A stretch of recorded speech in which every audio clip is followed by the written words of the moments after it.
Nirvana Prakaranam, The Transcendence.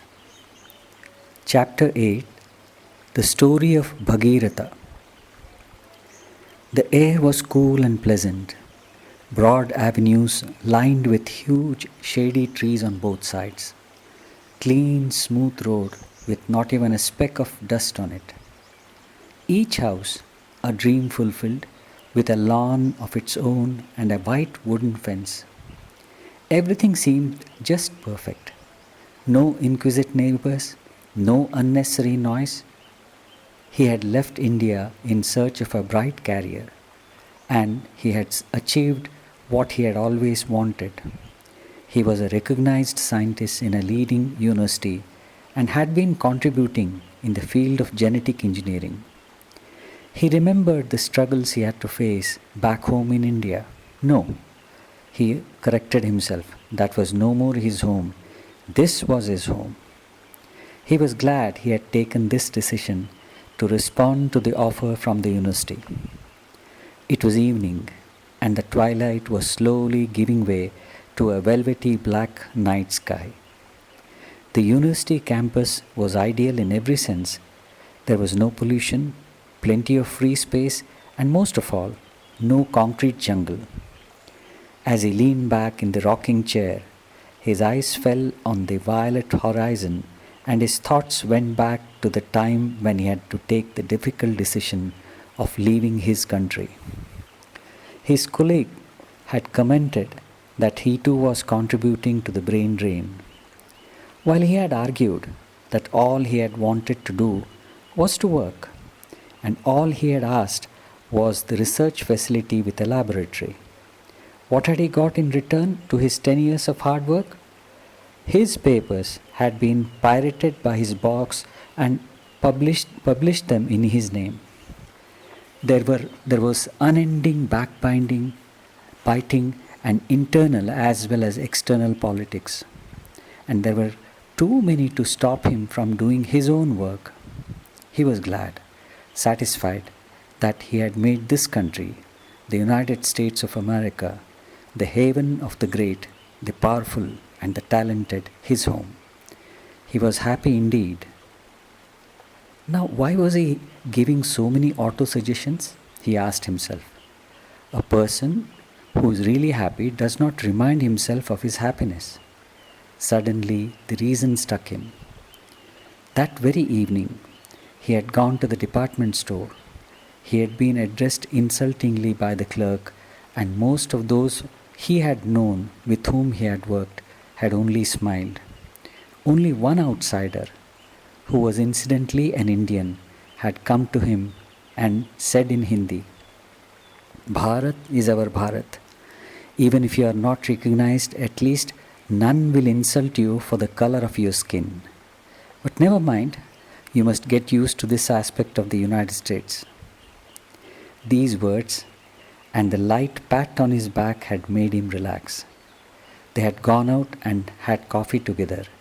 He also gave a disturbing piece of news about a computer engineer meeting with a strange accident on his way to the presentation of his paper in front of a committee.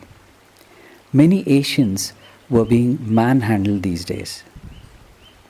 He had become nostalgic, remembering his small native town, the dancing paddy fields, and the innocent yet curious farmers with affection in their eyes, his own brother and sister, and most of all, his parents who kept asking him over the telephone as to when he would come back.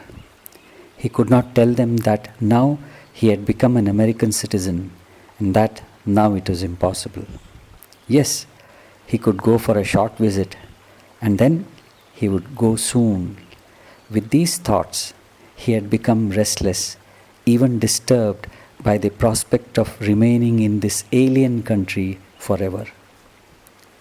To avoid these thoughts, he had started counting the blessings of the alien land. And that Indian brother had been right. India is after all his own India. One does not know whether he returned to his homeland or accepted the alien land as his home.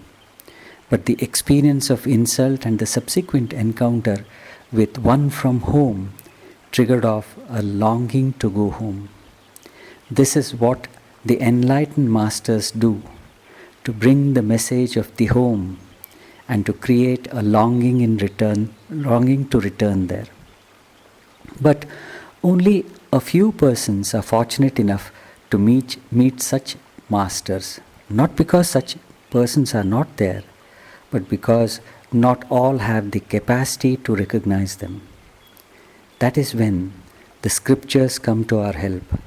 The scriptures are the compassionate and ecstatic outbursts of those who had returned home and wanted the suffering people to transcend all suffering and be ever blissful. These outbursts give peeps into the experiences, the details of the paths they themselves had traversed, and also the difficulties on way. But not everyone has that type of interest, mandatory to take up the study of these scriptures. In our so-called normal life, we experience pleasure and pain intermittently. We avoid the pain and seek pleasure, and many times we are unable to even trace the cause of the pain. This is when the pain does its part in suggesting that something is wrong. It is like a person who experiences pain if he wears the shoes which are undersized. Repeated pain, or in general, any kind of discomfort, tension, worry, boredom and the like, make us wonder as to whether the life we are leading or the life as we have understood it is right. This is how we start looking for solutions for our painful problems elsewhere. The pain as such plays the role of creating disinterest in life, of indulgence or involvement. Pain is not the only reason for turning the attention inwards. Boredom is another. While pain is experienced by everyone, boredom is felt by only those who have the ability to look at their own life objectively. They note that there is a kind of mindless repetition of action day in and day out. A bored person necessarily has to be an intelligent person who has a certain level of awareness, of mindfulness, in the words of Buddha. Buddha himself turned inwards due to boredom as well as his sensitivity to pain of others. Another very important cause is the intense involvement and indulgence. When a person is totally seeped in either activity or enjoyment, that very indulgence gives him such a great shock that he is forced to come out of it. The expectations precede involvements, whether in activity or sense indulgence. The conviction that the satisfaction or happiness is outside is behind such expectations. Man interested in gathering sense objects, or who is after power, name and fame, is bound to get a shock sometime or the other. Tulsidas, who was so madly in love with his wife that he rode a corpse to cross a flooding river, or Kanakadasa, who was so greedy that he lost all humanness, are the examples of men turning towards God and achieving enlightenment. Whatever the reason, man longs to change such a predominantly humdrum and robopathic life. This is when the enlightened persons and the scriptures play their role of extending an invitation to another possibility of life. Adventurous that human beings are, many take up this challenge. The Vedantic texts like Yoga Vasishta stress on continual effort to transcend the obstinate hurdles called mind and the vasanas. For it is easy to take up the quest and rather difficult to continue the same enthusiasm. Shama, or the patience to wait for eternity if necessary, and to continue the effort even in absence of any results, is mandatory. To stress this point, the story of Bhagirath was narrated by Venerable Vasishta to Rama. Bhagirath had become a synonym with effort. In fact, they are both taken together. Bhagirata Prayatna. It is said to have he is said to have performed intense penance to bring down the divine Ganga from heaven. He bore tremendous hardships and hurdles, but never gave up the effort till he succeeded in his mission. He remained undaunted in spite of continuous obstacles from all corners and brought down the Ganga. The present Sarga appears to hint that if one transcends the mind, one has achieved everything. Rather, everything else becomes trivial. Sage Vasishta told Rama that an illumined mind is clear as Akasha, which can be achieved through non-fluctuating Pratyagatman or the inner Atman. The mind should be drawn away from the objects of senses and all actions should be performed without attachment. The mind, devoid of desires or of despondency due to unfulfilled desires, becomes peaceful. After achieving such a state, one becomes capable of performing his duties in spite of obstacles. Rama requested the sage to narrate the power of Bhagirata. Sage Vasishta started narrating the story. There lived a king by name Bhagirata who had recognized the non-dual principle. He was just, charitable and sensitive to the needs of his subjects. He redeemed his ancestors from the netherworld by bringing the divine Ganga onto the earth. Even in his infancy, the king was observant of the ways of the world. It was quite strange for a child to get introduced to Vichara. Retiring into solitude, he realized the nature of this universe to be discordant, that it lacked in newness, that it is temporal, that the entanglement increases with normal repetitive actions, and that the only true action is that by performing which enables one to attain the stainless one. Having understood the true nature of worldly objects, Bhagirata was seized by aversion for them. He went in search of the Guru who could help him achieve the oneness. Having found him, whose name was Trituta, sought his guidance to achieve freedom from delusion.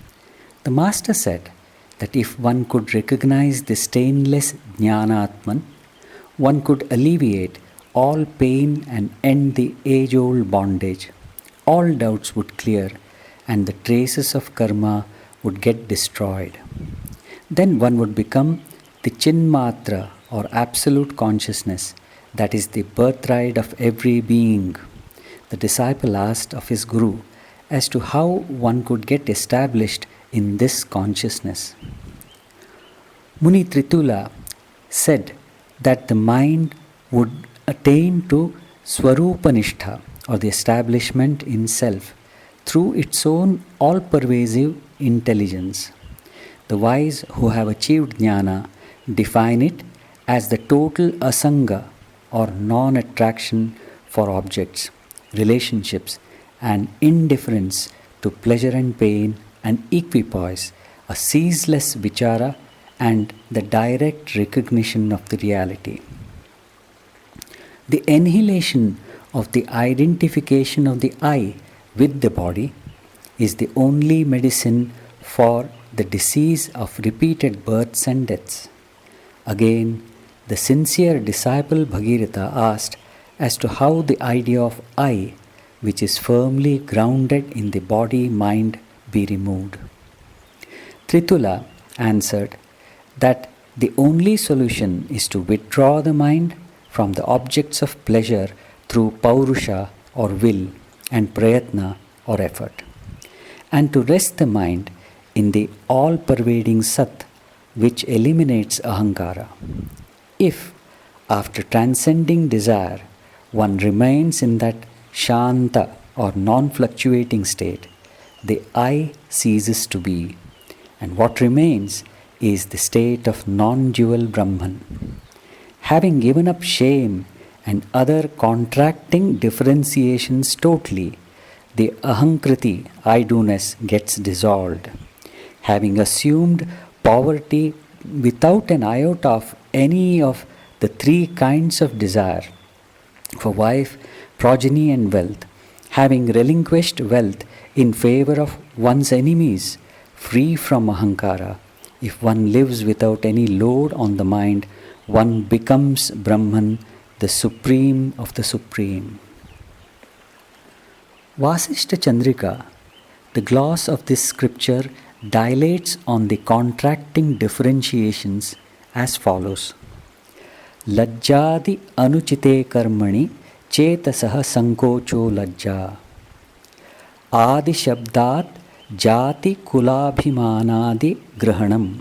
Taduktam घृणा शंका स्पृहा लज्जा जुगुप्सा चेति पंचमी coulomb Sheelam तथा जातिः अष्टौ Pasha प्रकीर्तिता. Shame and other refers to improper acts which contract the mind. The word adi or others means birth, pride of family and other destructive traits. It is said, contempt, suspicion, desire or longing, shame, disgust, the five, family, discipline and caste are known as the 8 bonds. It obviously means that we should totally avoid bheda vasana of any kind and should instead identify with the all-expansive Brahman. Actually, when one starts moving away from ahankara, the enemies cannot possibly exist, nor does the pride or any of the 8 bonds. It is like darkness which cannot exist in presence of light. Actually, the darkness is nothing but absence of light. Similarly, the constrictive 8 bonds are the absence of expansiveness. Whatever has the constrictive effort leads to unhappiness if not misery, which incidentally happens to be the highest common factor in all human beings. Continuing, sage Vasishta said that having heard the powerful advice from the enlightened master Tritula, Bhagirath performed diverse actions to control his mind. After some time, he performed a noble yajna called Agnishtoma. After inquiry into the deserving and the non-deserving, all his justly accumulated wealth was spent amongst the poor. In 3 days, he was left with nothing but a single cloth. He left his beloved country in favor of his enemy, and full of good qualities that behove a Muni, he wandered alone in the forests, towns, hills, where he was not known. Shortly, he dispelled all desires from his consciousness, resulting in his merger with the Atman. Having wandered the whole earth, one day he entered the kingdom he had left in favor of his earlier enemy. For he had transcended all differentiation. He started begging alms at the gates of his former ministers and aides. Persons recognized him and shed tears at his approach.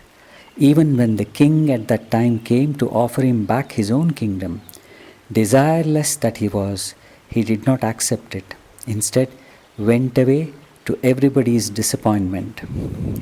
Filled with bliss through true quiescence of mind, like his guru, he remained in continual atmic vision, enjoying equal vision and tranquil mind, and supporting the body as if in sport. He was indifferent to the pairs of opposites like pleasure and pain, happiness and unhappiness, etc., as well as the 8 siddhis, the mystical powers. King of the country in which Bhagirath was at that time had died, leaving no successor. When the mendicant Bhagirath appeared, he was chosen as the successor. Choiceless that he had become at that time, Bhagirath wielded the scepter. This news reached his former kingdom, from where the courtiers approached him with an appeal to accept the responsibility to rule that kingdom also, as the king had died without a successor. As it is not proper to spurn the wealth which comes unsought, he acceded to their request, maintaining perfect silence and control over the senses, quiescence of mind, equal vision over all, without any desire and ever steadfast in his mental state. He ruled over his empire. Then, performing faultless tapas for many years, he established sacredness by bringing down the divine Ganga onto the earth. The Ganga not only purified his ancestors, but they continues to do so even now. The Buddha had helped hundreds of persons in achieving transcendence. In front of his eyes, Ananda, the closest disciple who had stayed perhaps longest as Tathagata's shadow, he had seen this happen. But unfortunately, Ananda had not yet seen the light. He recorded each and every incident as well as conversation that the Buddha had had. Devoted disciple asked Tathagata the reason for this delay. The Buddha smilingly replied that Ananda had taken for granted that being with the enlightened one was enough to have Nirvana. It was not at all so. He added, Appo Deepo Bhava, or be a light unto yourself, and that he could only show the way, and each one of his disciples had to travel himself. The enlightened masters or the scriptures give us an invitation to explore that which lies beyond body-mind. Unless we take this invitation seriously and plunge into the divine adventure, they remain only as the neglected signboards, or at the most as the sources to increase our scholastic or egotistic arguments.